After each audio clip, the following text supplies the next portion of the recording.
Hello ಗೆಳೆಯರೇ, welcome to S speech in Kannada channel. ಈ ಒಂದು ವಿಡಿಯೋದಲ್ಲಿ ಸ್ವಾಮಿ ವಿವೇಕಾನಂದ ಜಯಂತಿಯ ಭಾಷಣ ನೋಡ್ತಾ ಹೋಗೋಣ. ಈ ಒಂದು ಭಾಷಣ ಅಂತ ನಿಮ್ಗೆ ಇಷ್ಟವಾಯ್ತಾ? ಇಷ್ಟವಾದ್ರೆ ಒಂದು ಲೈಕ್, ನೀವೊಂದು ಲೈಕ್ ಅನೇಕ ವಿಡಿಯೋ ತೆಲುಗು ಪ್ರೋತ್ಸಾಹ ಮತ್ತು ಹುಮ್ಮಸ್ ಸಿಗುತ್ತೆ. ಇನ್ನೊಬ್ರು ಶೇರ್ ಮಾಡಿ, ಇನ್ನೊಬ್ರು ಸಾಧ್ಯ ಇಂಥ ಅನೇಕ ವಿಡಿಯೋ ಚಾನಲ್ ಸಬ್ಸ್ಕ್ರೈಬ್ ಆಗಿ. ಹಾಗೇನೆ ರಾಷ್ಟ್ರೀಯ ಯುವ ದಿನದ ಭಾಷಣ ಅಂತಲೂ ನಾವು ಕರೀತೇವೆ, ರೈಟ್? ಹಾಗಾದ್ರೆ ಈ ಒಂದು ಭಾಷಣ ಯಾವ ರೀತಿ ಮಾಡಬೇಕು ನಾನು ತಿಳಿಸ್ತಾ ಹೋಗ್ತೇನೆ, ಬನ್ನಿ.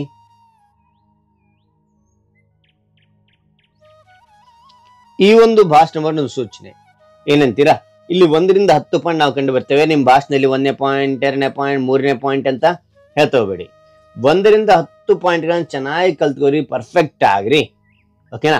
ಪರ್ಫೆಕ್ಟ್ ಆದ ನಂತರ ಏನ್ ಮಾಡ್ತೀರಾ? ಪಾಯಿಂಟ್ಗಳನ್ನ ಬಿಟ್ಬಿಡಿ. ವಿಷಯವನ್ನು ಸ್ಟೆಪ್ ವೈಸ್ ಹೇಳುವಾಗ ಅವಾಭಾವ ಮೂಲಕ ಎಕ್ಸ್ಪ್ರೆಷನ್ ಕೊಡ್ತಾ ಹೇಳ್ತಾ ಹೋಗಿ, ಅದ್ಭುತವಾಗಿರುತ್ತೆ ಕೇಳೋರಿಗೆ. Okay, right. ನಾನು ನಿಮಗೆ ಇಲ್ಲಿ ಪಾಯಿಂಟ್ ವೈಸ್ ನಿಮಗೆ ತಿಳಿಸ್ತಾ ಹೋಗ್ತಾನೆ. ಓಕೆನಾ? ರೈಟ್.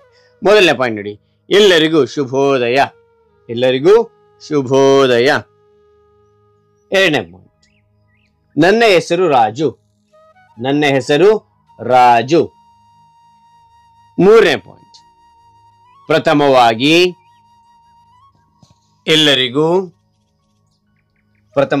ಎಲ್ಲರಿಗೂ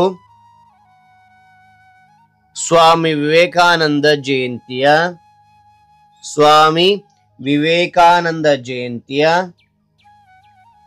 ಶುಭಾಶಯಗಳು.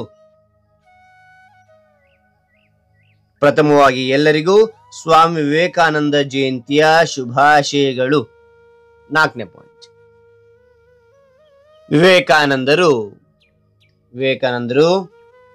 ಜನವರಿ 12, 1863ರಂದು ಕೋಲ್ಕತ್ತಾದಲ್ಲಿ ಜನಿಸಿದರು. ಮತ್ತು ನೋಡಿ, ಎಲ್ಲರಿಗೂ ಶುಭೋದಯ. ನನ್ನ ಹೆಸರು ರಾಜು. ಪ್ರಥಮವಾಗಿ ಎಲ್ಲರಿಗೂ ಸ್ವಾಮಿ ವಿವೇಕಾನಂದ ಜಯಂತಿಯ ಶುಭಾಶಯಗಳು.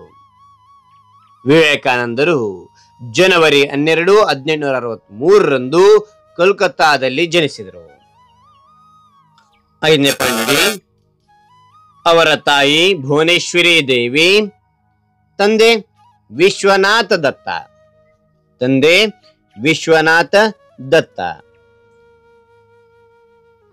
6ನೇ ಪಾಯಿಂಟ್ ನೋಡಿ, ಅವರ ಬಾಲ್ಯದ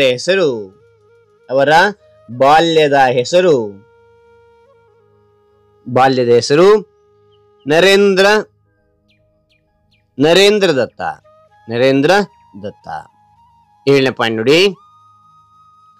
ಅವರು ಉನ್ನತ ಚಿಂತನೆ ಮತ್ತು ಸರಳ ಜೀವನ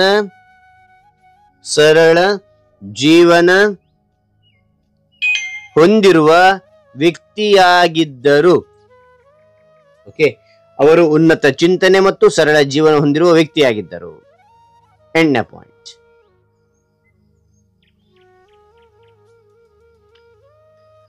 ಅವರು ಚಿಕಾಗೋದಲ್ಲಿ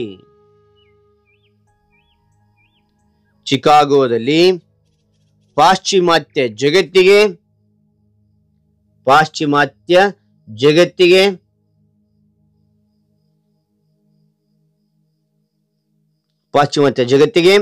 ಹಿಂದೂ ಧರ್ಮವನ್ನು ಪರಿಚಯಿಸಿದರು.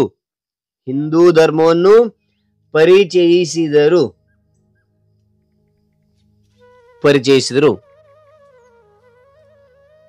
1893ರ ಪ್ರಸಿದ್ಧ ಭಾಷಣಕ್ಕಾಗಿ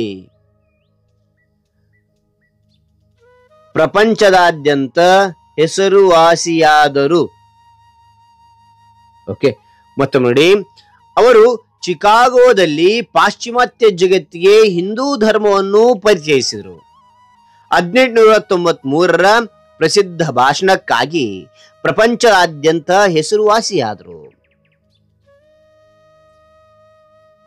9ನೇ ಪಾಯಿಂಟ್, ಅವರು ರಾಮಕೃಷ್ಣ ಮಿಷನ್ ಮತ್ತು ಕೋಲ್ಕತ್ತಾದ ರಾಮಕೃಷ್ಣ ಮಠದ ಸ್ಥಾಪಕರು. ಮತ್ತು ನೋಡಿ, ಅವರು ರಾಮಕೃಷ್ಣ ಮಿಷನ್ ಮತ್ತು ಕಲ್ಕತ್ತಾದ ರಾಮಕೃಷ್ಣ ಮಠದ ಸ್ಥಾಪಕರು. 10ನೇ ಪಾಯಿಂಟ್. ವಿವೇಕಾನಂದರು 4 ಜುಲೈ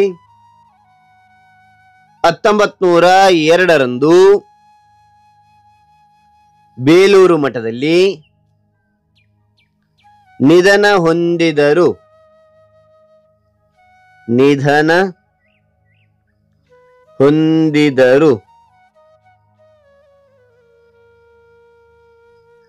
ಅವರ ಜನ್ಮದಿನವಾದ ಜನವರಿ 12 ರಾಷ್ಟ್ರೀಯ ಯುವ ದಿನ ಎಂದು ಭಾರತಾದ್ಯಂತ ಆಚರಿಸಲಾಗುತ್ತದೆ. ಓಕೆ, ಮತ್ತೊಮ್ಮೆ ನೋಡಿಲಿ. ರಾಷ್ಟ್ರೀಯ ಯುವ ದಿನ ಎಂದು ಭಾರತಾದ್ಯಂತ ಆಚರಿಸಲಾಗುತ್ತದೆ ಎಂದು ತಿಳಿಸಿ ನನ್ನ ಪುಟ್ಟ ಭಾಷಣ ಮುಗಿಸುವೆ.